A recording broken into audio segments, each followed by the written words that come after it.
From the director of the Raid movies, a brand new brutal action movie on Netflix just dropped. It's called Havoc. It stars Tom Hardy. Is it good? Let's discuss.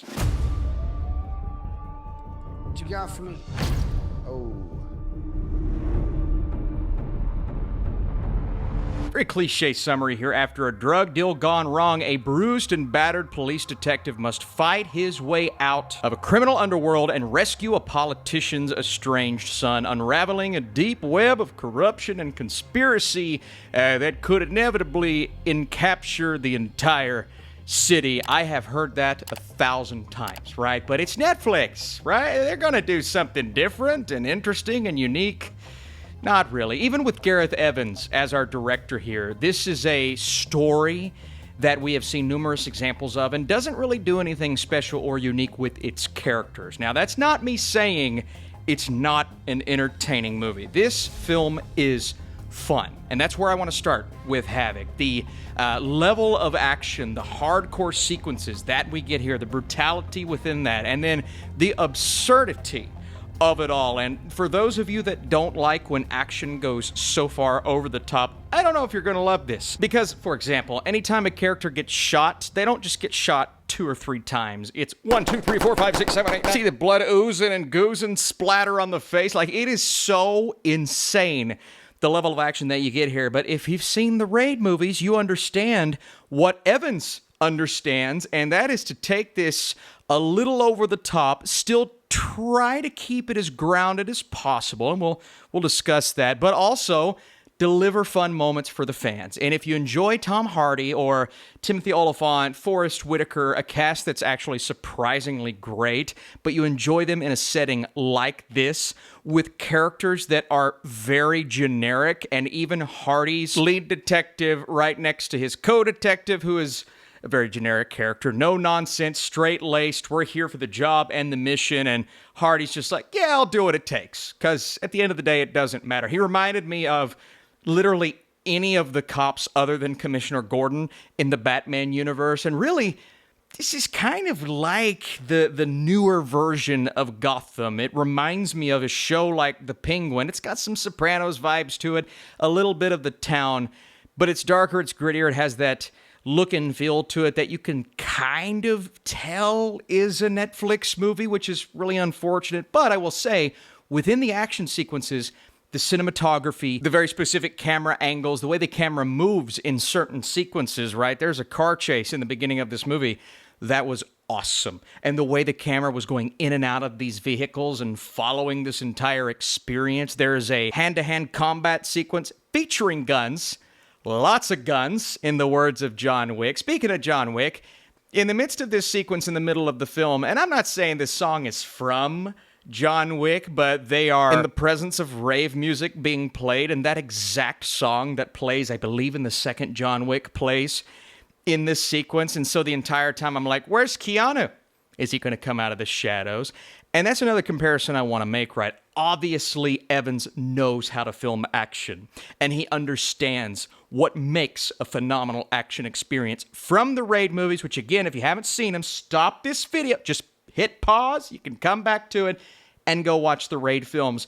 Those are 2 of the greatest action movies of all time. But the cool thing about both of those movies is that there's always a focus, a focal point that the narrative never really gets away from, and the camera never really gets away from. There's a lot going on within the action sequences, but there is a clear focal point. And with this film, I thought maybe that would be Tom Hardy, but there's a lot more going on here than just what Tom Hardy is up to. There is a series of double crossings. There are characters that you don't know if you can trust them or not. You've got Forrest Whitaker's entire storyline. There's a bit of corruption there, but he wants Hardy's character to keep his son safe. And that mission includes a deal that they make in the beginning to where you can tell there's some corruption going on there. And many other subplots beyond that. We frankly don't have the time in this video to get to all of them. So I feel as if there was way too much going on here for its own good, and it just overly convolutes and overcomplicates this plot. It didn't really need to be overcomplicated. And I don't mean complicated in the sense of, so confusing as to what was going on. I mean, there needs to be a focus, And all of this other stuff, we can either do away with it or just kind of wrap it up fairly quickly, but this film doesn't do that. And I'm not even saying it's way too long, because I think it comes in at under 2 hours here, but for that runtime and for all of the things going on with so many characters, including Vincent and Ellie and Tom Hardy's Walker, and yes, it's all going to culminate by the end with yet another really fun action sequence, but is it going to provide the resolution for all of those storylines that you're looking for? And for me, I believe it tries to do and be too much when it could have just been the raid with Tom Hardy. Different plot, obviously, but in that sense is sort of what I was looking for. And when it's under the banner of Netflix, which tends to do the same thing every single time, overcomplicating these what could be fun and simple action movies, I look at your John Wicks and I look at your Raids. So Gareth Evans has done it before. He directed The Apostle, which I found to be solid, some other television projects that everyone says is incredible. So I know he has it in his resume.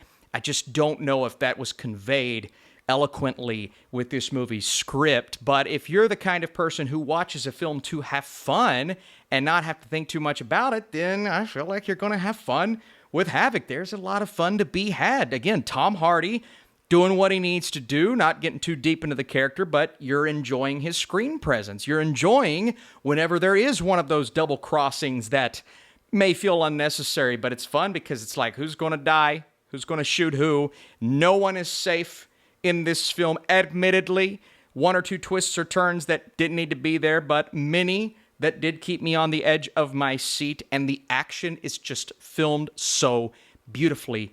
It's hard to look away when that's going on. And so, give and take with Havoc, right? Some really good, some really mediocre, but at the end of the day, if you're looking for a fun action movie on Netflix to kind of just turn your brain off, put on in the background, I think this is the perfect platform for that. It actually makes sense that it's on the platform. For me, I wasn't looking for too much more than what I got, but ultimately, being one of my more anticipated movies of the year, yeah, I was a little disappointed. I wanted to remember Tom Hardy's character's name without looking on IMDb. Alas, I had to look. So I need to know, did Havoc work for you? Was it more than just a series of amazing action sequences? Did you care about the characters, or did you feel like I felt, just a lot going on, too much for me to care about, and spread all of my emotions towards when not really one of them was properly fleshed out at the end of the day? And of course, share this video, drop a comment, all the things. Havoc is an action flick that delivers what many will be expecting, as these brutal sequences carry more weight than the characters themselves. It unfortunately falls somewhat flat from a story perspective,